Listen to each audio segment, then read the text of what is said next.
ঋণ করে চলছে দেশ।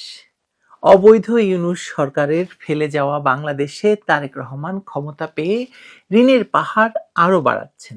৪৩ দিন বয়সী সরকার ৪১,০০০ কোটি টাকা ঋণ নিয়েছে। তার মানে গড়ে প্রায় প্রতিদিন ১,০০০ কোটি টাকা ঋণ করেছে তারেক রহমানের সরকার।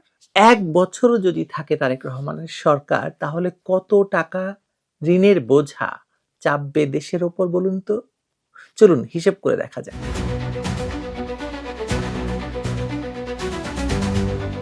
প্রতিদিন গড়ে প্রায় ১,০০০ কোটি টাকা হারে যদি ঋণ নেওয়া অব্যাহত থাকে, তাহলে এক বছরে সেই ঋণের সংখ্যা গিয়ে দাঁড়াবে প্রায় ৩,৬৫,০০০ কোটি টাকায়। এই অঙ্কটি শুধুমাত্র সংখ্যা নয়, এটি একটি জাতির ভবিষ্যতের উপর চাপিয়ে দেওয়া দায়ের বা ঋণের বোঝা।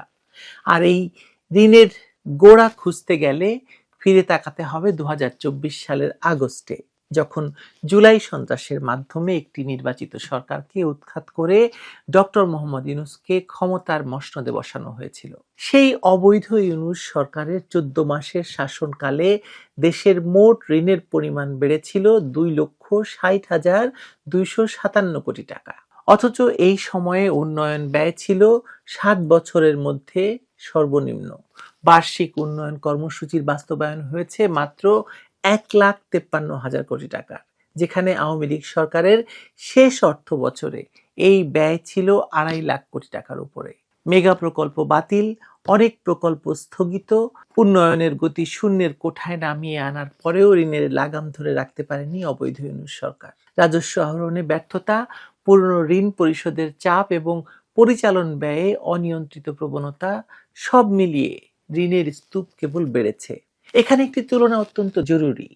দীর্ঘ ১৬ বছরের শাসনে শেখ হাসিনার সরকার বাংলাদেশকে যে অভূতপূর্ব অর্থনৈতিক এবং অবকাঠামোগত উচ্চতায় নিয়ে গিয়েছিল, তা ইতিহাসে বিরল।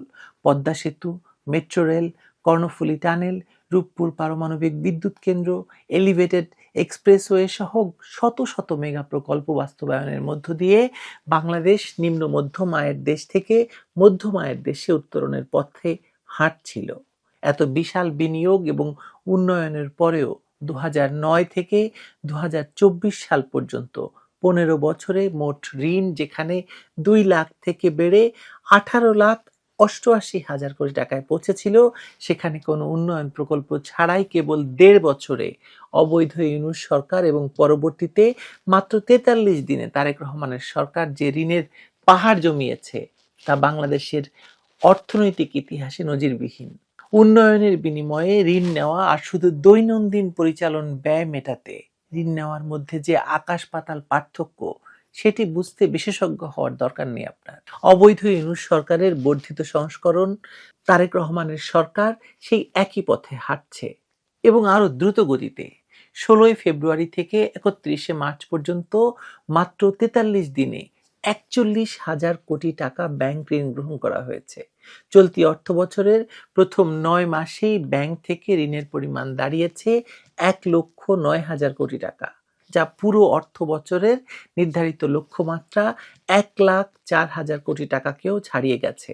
কেবল জানুয়ারি থেকে মার্চ এই ৩ মাসে ঋণ নেওয়া হয়েছে প্রায় ৫৬,০০০ কোটি টাকা, যা আগের ৬ মাসের মোট ঋণকে অতিক্রম করে গেছে। অর্থনীতিবিদরা বলছেন, রাজস্ব ঘাটতি এবং এই সংকটের মূল চালিকা শক্তি আসলে সরকারের সিদ্ধান্তহীনতা। চলতি অর্থ বছরের প্রথম ৮ মাসেই রাজস্ব ঘাটতি পৌঁছেছে প্রায় ৭১,৫০০ কোটি টাকায়। বিনিয়োগ শূন্যতায়, কর্মসংস্থান নেই, উচ্চ মূল্যস্ফীতিতে মানুষের ক্রয় ক্ষমতা তলানিতে, ব্যবসা বাণিজ্য স্থবির, রপ্তানি আশানুরূপ নয়। এই দুষ্ট চক্রের মধ্যে সরকার ঋণ নিচ্ছে, পুরনো ঋণ শোধ করছে এবং নতুন ঋণের সুদের বোঝা যোগ হচ্ছে জাতীয় দায়ের খাতায়। জ্বালানি সংকট এই পরিস্থিতিকে আরো জটিল করে তুলছে।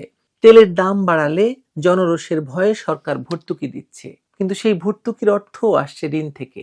ডলারের বিপরীতে টাকার অবমূল্যায়নের কারণে বৈদেশিক ঋণের টাকার অঙ্ক আরো ফুলে ফেঁপে উঠছে।